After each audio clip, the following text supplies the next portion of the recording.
उन लोगों के लिए मौत यानी मृत्यु एक नए जीवन की शुरुआत होती है। जिस तरह हमारे हिंदू धर्म में कहा जाता है, अंतः अस्ति प्रारंभ, यानी अंत ही प्रारंभ है। इसलिए वो एक प्रोसेस करते हैं जिसमें मरने के बाद उनके शरीर से सभी बॉडी पार्ट्स को निकालकर सिर्फ दिल को ही शरीर में छोड़ दिया जाता है। और ऐसा करने के पीछे उनके क्या रीजंस थे, वो हम आपको आज के इस वीडियो में आगे जरूर बताएंगे। ये पूरा प्रोसेस 70 दिनों तक चलता था, जिसमें शरीर को नेचुरल केमिकल्स का यूज करके प्रिजर्व किया जाता था, और इसको आज लोग ममीफिकेशन का नाम देते हैं। और कहीं ना कहीं इन्हीं ममीज की वजह से आपका और हमारा गिजा के पिरामिड के रहस्यों को लेकर इंटरेस्ट लगातार बढ़ता चला गया। आज इस वीडियो में आपको एक बात का अंदाजा तो हो ही जाएगा कि गिजा को जिस किसी ने भी बनवाया था वो अपने आप में अद्भुत था, क्योंकि उसे न केवल स्पिरिचुअल नॉलेज थी बल्कि वो मैथमेटिशियन, साइंटिस्ट, आर्किटेक्ट और ग्रहों की जानकारी रखने वाला यानी एस्ट्रोनॉमिस्ट भी था। और यही सब वजह है जो ये जगह आर्कियोलॉजिस्ट और रिसर्चर्स को अपनी तरफ आज भी खींचती है। लेकिन गिजा हमेशा से ही दुनिया भर के लिए एक के बाद एक कई मिस्ट्रीज का कारण रहा है, क्योंकि कोई बताता है कि ये कारनामा इंसान का नहीं बल्कि एलियंस का है, तो कोई कहता है कि ये मकबरा था। तो अगर ये मकबरा था तो यहाँ से आज तक कोई मम्मी क्यों नहीं मिली? गिजा के पिरामिड कैसे बने? क्योंकि पिरामिड्स तो पूरी दुनिया भर में हैं। फिर ऐसा क्या खास है गिजा के इन पिरामिड्स में? इन्हें बनाने की असली वजह क्या है? ममीफिकेशन क्यों किया जाता था और क्यों इसके बारे में इतना जानना चाहते हैं लोग? 4500 साल पहले इंसानी सभ्यता की सबसे बड़ी कंस्ट्रक्शन गिजा के ये मिस्टीरियस पिरामिड आखिर कैसे बनाए गए? लेकिन उन सबसे पहले जो पहला सवाल उठता है वो ये है कि दुनिया के इस अजूबे तक सबसे पहले कौन पहुंचा था? और उससे भी ज्यादा इंटरेस्टिंग सवाल ये है कि वो इसके अंदर कैसे पहुंचे। अगर आप आज तक यहाँ नहीं गए हैं या इससे पहले कभी पिरामिड को लेकर कोई वीडियो नहीं देखी है तो यकीनन आप कहेंगे इसमें कोई गेट होगा जिसके अंदर जा सकते हैं। लेकिन नहीं, अगर आज आप यहाँ पर जाते हैं तो इस पिरामिड में अंदर जाने के लिए जो एंट्रेंस है उसे हम रॉबर्ट्स टनल्स के नाम से जानते हैं, क्योंकि इसका मेन एंट्रेंस एक बड़े पत्थर से ब्लॉक है जो पब्लिक के लिए बंद है। ये बात तो हम सब जानते हैं कि 18th सेंचुरी से लेकर 20th सेंचुरी तक न सिर्फ इंडिया में बल्कि दुनिया भर में ब्रिटिशर्स ही रूल कर रहे थे। तो इजिप्ट की इस जगह पर भी एक ब्रिटिशर जा पहुंचा जिसने इन पिरामिड्स को अपनी क्यूरियोसिटी के चलते कुछ इस तरह एक्सप्लोर किया कि उन्होंने गन पाउडर से इन भारी भारी पत्थरों को उड़ा दिया। तो कुछ ऐसी शुरुआत होती है गिजा के पिरामिड के बारे में, और ये सब उन्होंने अपनी किताब द पिरामिड्स ऑफ गिजा इन 1837 में लिखा है। चलिए जरा अब बात कर लेते हैं गिजा के पिरामिड्स के बारे में। वैसे तो इस पूरे यूनिवर्स में एक से बढ़कर एक कई गहरे राज छिपे हुए हैं, लेकिन गिजा के पिरामिड जो लगभग 4000 से 4500 साल पहले बने थे, ये अपने आप में ह्यूमन की इंटेलिजेंस और विज्ञान का ऐसा कॉम्बिनेशन है कि जो भी इन पिरामिड के बारे में सुनता है हैरान हो जाता है। जी हाँ, ऐसा कहा जाता है कि इन पिरामिड को लगभग 2650 बीसी के आसपास फारहो खुफू द्वारा बनवाया गया था। दरअसल फारहो एक तरह की उपाधि होती थी जो कि कबीले के राजा को दी जाती थी, और खुफू की बात की जाए तो इनके बारे में पता चलता है कि ये उस समय की 4th डायनेस्टी के दूसरे नंबर के राजा थे। कुछ लोग तो कहते हैं कि इजिप्शियन गॉड थोथ खुद इसे बनवाने के लिए जमीन पर उतरे थे, क्योंकि वो आर्किटेक्ट ऑफ द यूनिवर्स थे। और इन पिरामिड्स को बनाने वाले इम्होटेप खुद ये बात मानते हैं कि उन्हें इस कंस्ट्रक्शन को बनाने के लिए थोथ इजिप्शियन गॉड ने ही गाइड किया था। ये पिरामिड विश्व की सबसे लंबी नदी जिसे नाइल रिवर के नाम से जाना जाता है उसके पास ही बने हुए हैं। और इस पिरामिड के साथ 2 पिरामिड और भी हैं। एक इससे छोटा पिरामिड जो कि खुफू के बेटे खाफरो ने बनवाया था, और इसके साथ ही तीसरा पिरामिड भी है जो खाफरो के बेटे मैंकोरे ने बनवाया था। वैसे तो इजिप्ट में 118 और भी पिरामिड हैं, लेकिन आज के समय में जो भी सबसे सही कंडीशन में है वो ये 3 ही हैं, जिनके बारे में हमने आपको बताया। लगभग 147 मीटर ऊंची एक ऐसी बिल्डिंग जिसका वजन देखा जाए तो तकरीबन 60 लाख टन है। इतना ही नहीं, ये कंस्ट्रक्शन आज की न्यू टेक्नोलॉजी के बिना ही पूरी की गई। उस समय ना तो बड़ी बड़ी बिल्डिंग बनाने वाली मशीनें थीं और ना ही ऐसे इन्वेंशंस जो उस समय ऐसी इमारतें बनाने में मदद कर पाते। लेकिन अब जो इसके बाद सवाल बड़ा खड़ा होता है वो ये है कि आखिर इन पिरामिड्स को बनाने के पीछे क्या कारण हो सकते हैं, क्योंकि इतिहास हमेशा से ही एक सवाल खड़ा करता है और वो है क्यों, यानी व्हाई। तो इसके पीछे कई अलग अलग थियरीज हैं, जिसमें सबसे ज्यादा जिसके बारे में बताया जाता है वो ये कि ये एक तरह के मकबरे ही थे। दरअसल इजिप्शियंस लोग आफ्टर लाइफ यानी मरने के बाद वाली जिंदगी में भी विश्वास किया करते थे और ऐसा ही कुछ हमने इंडस वैली सिविलाइजेशन के कुछ केसेस में देखा भी है। इजिप्शियंस लोगों का मानना था कि मरने के बाद भी जिंदगी खत्म नहीं होती, बल्कि मरने के बाद भी जिंदगी का एक अलग पहलू है जिसमें हमारी आत्मा को देवी देवताओं द्वारा खंगाला जाता है और जो अच्छे लोग होते हैं वो हमेशा के लिए जिंदा रहते हैं।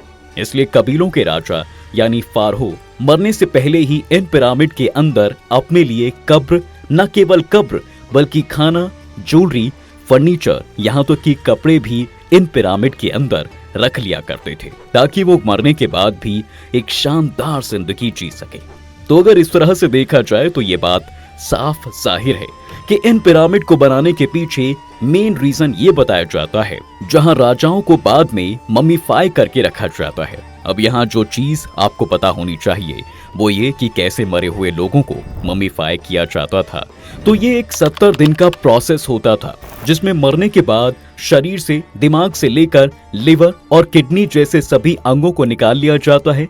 उसके बाद शरीर से नमी दूर करके उसे ड्राई करने के लिए नमक में कई दिनों तक रखा जाता था और बॉडी जब पूरी तरह ड्राई हो जाती थी तो उस पर खुशबूदार और अलग अलग तरह के केमिकल्स लगाकर उसके बाद उसे सफेद कपड़े की पट्टियों से बांधकर 70 दिनों के लिए रख दिया जाता था और 70 दिन बाद उस शरीर को वह एक कॉफिन में डालकर रख दिया करते थे। लेकिन यहाँ एक चीज जो हैरान करती है दोस्तों, वो ये कि जिस तरह बताया गया है कि इन पिरामिड्स को मकबरे की तरह यूज किया जाता था, लेकिन आज तक इन पिरामिड से एक भी मम्मी को नहीं निकाला गया है। वैसे तो हम आपसे इन सब चीजों के बारे में बात करेंगे ही कि क्यों, कैसे और किस तरह इतने रहस्यमय तरीकों से गिजा के इन पिरामिड को बनाया गया कि दुनिया के 7 अजूबों में सबसे पुराने बनाए हुए इमारतों में से ये एक है। यहाँ एक फैक्ट जो आपको हैरान कर देगा वो ये है कि अगर आपको लगता है कि गिजा के इस कंस्ट्रक्शन की सिर्फ 4 साइड्स हैं तो ये बिल्कुल गलत है, क्योंकि साल में जब 2 इक्विनॉक्स आते हैं तो उस दिन इनकी 8 साइड्स दिखाई देती हैं। और इतना ही नहीं, ऐसा भी बताया जाता है कि ये एक ऐसी कंस्ट्रक्शन है जिसे आसमान से साफ देखा जा सकता है और ये सोच समझकर बनाई गई थी। कई रिसर्चर्स का मानना है कि ये पिरामिड उस समय के राजाओं के लिए स्वर्ग की सीढ़ी का काम करती थी, क्योंकि जिस तरह इसको स्ट्रक्चर्ड किया गया और जिस तरह ममीफाई करके राजाओं के साथ खूब सारा सोना चांदी रखा जाता था वो दिखाता है कि ये पिरामिड नक्षत्रों में विश्वास रखते थे और स्वर्ग तक मरे हुए इंसानों को पहुंचाने का काम करते थे। कुछ तो ये तो कहते हैं कि इन पिरामिड्स के अंदर स्पेशल तरह के चैम्बर्स होते थे जहां बैठकर लोग सीधा अपने देवी देवताओं से कांटेक्ट बनाते थे और एक नए इंसान के रूप में बाहर निकलते थे। हाँ, ठीक उसी तरह जिस तरह 300 मूवी में जेरेक्स का एक नया रूप लेकर निकलता है। इसके बाद कई एंशिएंट थियरिस्ट का मानना है कि गिजा के ये पिरामिड अपने अंदर एक तरह की अनबिलीवेबल एनर्जी को पैदा कर सकते हैं और उसे इतना बढ़ा सकते हैं कि वो सीधा ग्रहों तक ये ऊर्जा पहुंचा सकते हैं और वहां से ऊर्जा ले भी आ सकते हैं। लेकिन उससे पहले आपको बता दें कि कई लोगों का ऐसा भी मानना है दोस्तों कि गिजा के पिरामिड के पीछे लगने वाली एस्ट्रोनॉमी, विज्ञान और ग्रहों की ताकत का सारा कैलकुलेशन निकोला टेस्ला को पता चल चुका था और जैसे ही उनको इस बारे में पता चला तो उन्होंने इस पर काम भी करना शुरू कर दिया था, जिससे वो पूरी दुनिया को बदल देना चाहते थे। लेकिन हम सब जानते हैं कि जिसने दुनिया बदलने की कोशिश की है उसके साथ पूंजीपतियों ने क्या किया है। निकोला टेस्ला के साथ भी कुछ ऐसा ही हुआ। आपको इस बात का अंदाजा शायद इस चीज से लग जाए कि इन पिरामिड की ऊंचाई लगभग 481 फीट यानी लगभग 146.6 मीटर है और एक दिन में हमारे पास 86,400 सेकंड्स होते हैं। ऑटम इक्विनॉक्स की मदद से बने इस पिरामिड का स्ट्रक्चर अपने आप में खास है। अब आप सोचेंगे कि ये इक्विनॉक्स क्या होता है, तो बता दें कि ऑटम इक्विनॉक्स साल का वह समय है जब दिन और रात बराबर लंबाई के होते हैं।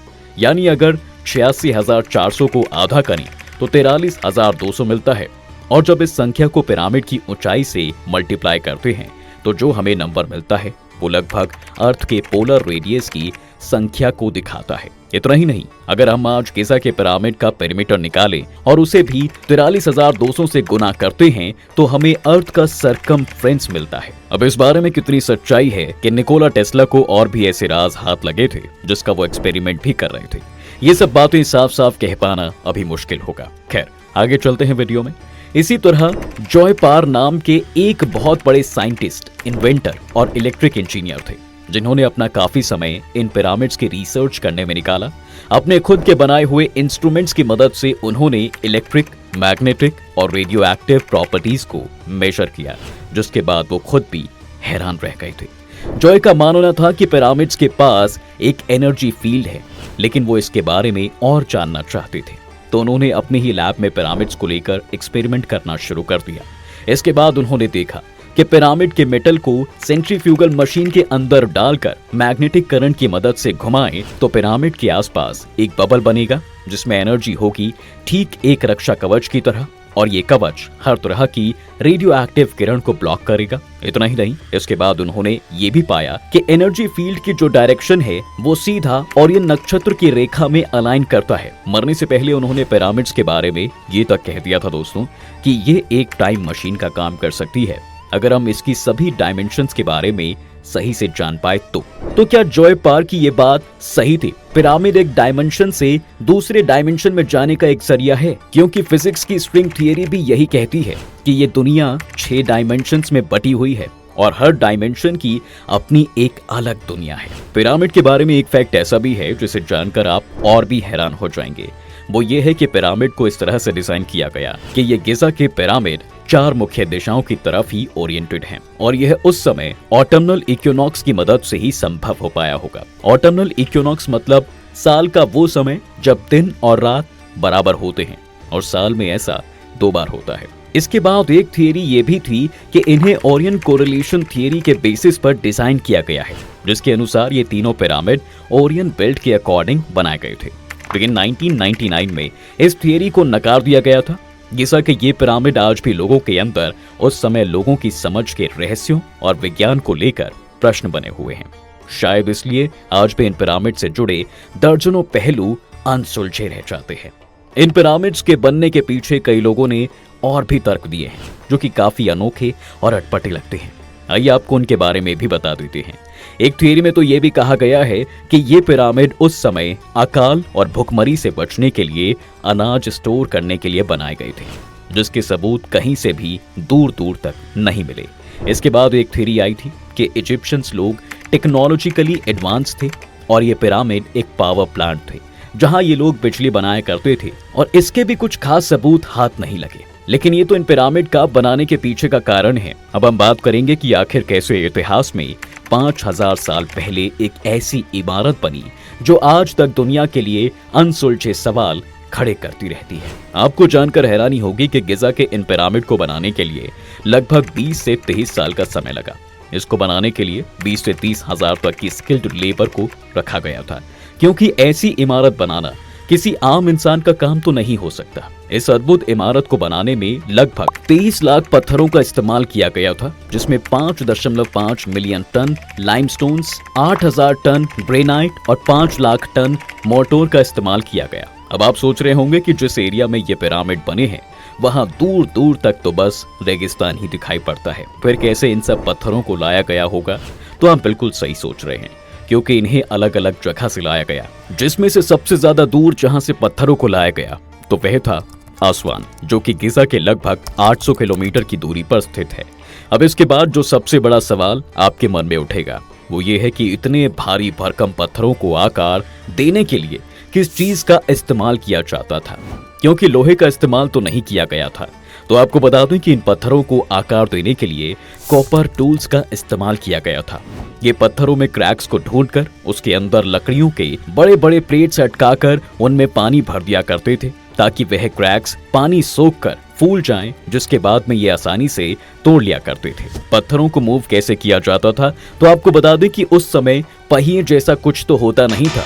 ये नदी में तैरने वाले राफ्ट्स का इस्तेमाल पत्थरों को एक जगह से दूसरी जगह ले जाने के लिए किया करते थे। इससे रिलेटेड एक थियरी 2014 में भी सबके सामने आई थी, जिसमें बताया गया था कि वह पत्थरों से भरी राफ्ट्स और बड़े बड़े स्टैचू को खींचने के लिए रेत पर पानी डालते हुए चलते थे, जिससे कि सरफेस एंड ऑब्जेक्ट के बीच फ्रिक्शन कम हो जाए और चीजों को घसीटने में आसानी हो। और ऐसा द पेंटिंग ऑफ जेती होतेब के सामने आने के बाद बहुत ज्यादा साफ हुआ, क्योंकि उसमें ऐसा करते हुए एक आदमी को साफ साफ देखा जा सकता था। लेकिन इसके बाद एक और समस्या जो खड़ी होती है वो ये है दोस्तों कि आखिर कैसे इतनी ऊंची इमारत बनाने के लिए इतने बड़े और भारी पत्थरों को ऊपर तक ले जाया गया होगा, और कैसे इतने खूबसूरत पिरामिड का रूप दिया गया होगा। इसके बारे में भी कई अलग अलग थ्योरी सामने रखी गई हैं, जिनमें से कुछ तो काफी लॉजिकल भी लगती हैं, लेकिन कुछ बड़ी अटपटी है। जो थियरी सबसे सही लगती है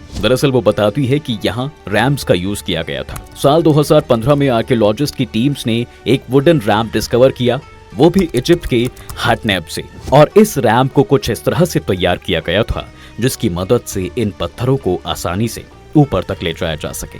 और ये इन्होंने एक के बाद एक लेवल बनाकर तैयार किया।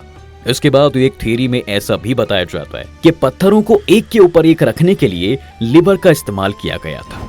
तो ये थी कहानी गिज़ा के उन पिरामिड्स की जिनका रहस्य आज भी अनसुलझा और जबरदस्त तरीके से रहस्यमय बना हुआ है, न सिर्फ साइंटिस्ट के लिए बल्कि हर एक उस इंसान के लिए जो विज्ञान और धर्म में विश्वास रखते हैं। उम्मीद करते हैं कि आपको ये वीडियो जरूर पसंद आई होगी। ऐसे ही और वीडियोस के लिए चैनल को सब्सक्राइब और वीडियो को लाइक करना ना भूलें।